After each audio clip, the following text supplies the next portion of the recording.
Hey folks, it's the Brown Noser. Welcome to my channel. And today I'd like to try doing something just a little bit different.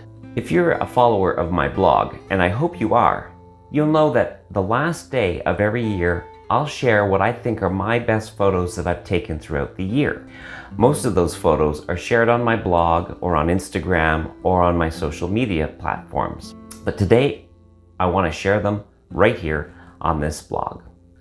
I've also added the related link to that blog post in the description below. Let's get straight into the images that I thought were my best of the year. To kick things off, I can actually start with a photo that I captured on the one evening in January where I actually set out with my camera gear. The photo was shot as a storm was approaching, with fog and impending snowfall mixed with the light trails of passing cars. I decided to jump back into my photography meetup group and signed up for a workshop on projection photography, where the model poses in darkness, illuminated only by projector that shines an image on the subject. Here's my favorite shot from that meetup.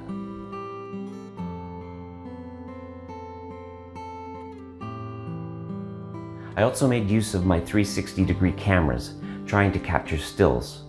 When I participated in the CN Cycle for CHIO, a fundraising event for children's cancer research, I clipped my Insta360 X3 to the neck of my steering column and let it do its thing. All I had to do was capture the angle that I wanted in post-processing. This photo summed up the ride as I headed for the home stretch.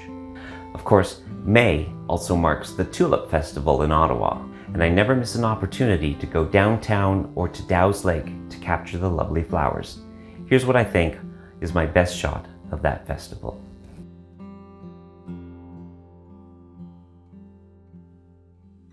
May was the earliest that I've ever gone camping. Because DW and I were stuck hanging around our site because of the wind gusts across the lake, we gave ourselves a photo challenge. Not only did I take one shot that I'm truly proud of, but it's one of my best photos of the year. As May drew to a close, I attended another model meetup with my photography group. The theme of this event was 50 Shades of Kelsey. Kelsey is a goth woman who wanted to dress in lingerie and a bit of BDSM garb. The shoot had an edginess to it for sure, but there is one photo that I took that gave it a softer edge. The more I look at this photo, the more I like it. The simplicity of it makes one of the best model photos I've ever captured, let alone of the year. June was a busier month, with a more concerted effort on my part to bring my DSLR with me wherever I went. DW and I made regular visits to Mud Lake, and we were fortunate enough to spot some black-crowned night herons, which were uncommon for the Ottawa area. And as luck would have it, we were able to get close enough to capture some great images. July was a rough month, health-wise, and I tried to stay home as much as possible. But I did get out to the Fletcher Wildlife Gardens, using my 70 to 300mm zoom lens to get some close-up of flowers with a bokeh effect. Here are a couple of my faves.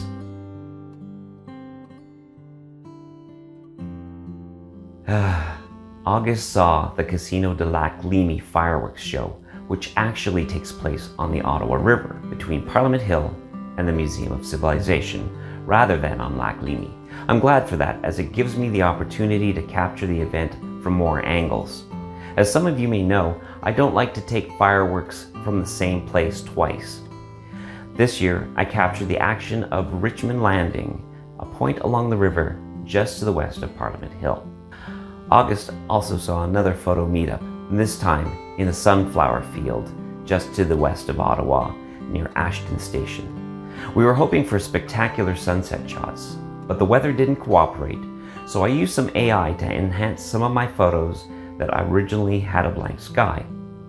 The more I look at this photo, the more I like it. In September, DW and I took a vacation down to Toronto in southern Ontario.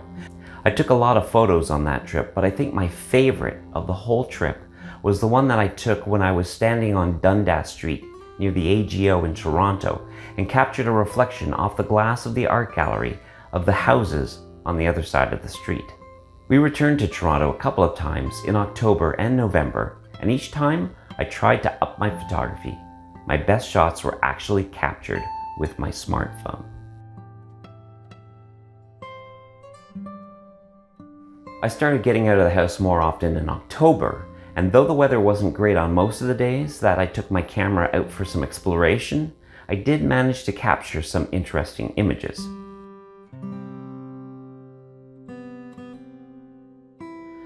I hope you've enjoyed these photos, and as always, thank you for visiting my channel and for all your support. If you liked this video, please give it a thumbs up, and please leave me a comment as well if you think that I should continue doing these at the end of each year. Maybe I'll do a best photos of 2024. Let me know. May 2024 give you good health and joy. Continue being awesome, and I'll see you next time.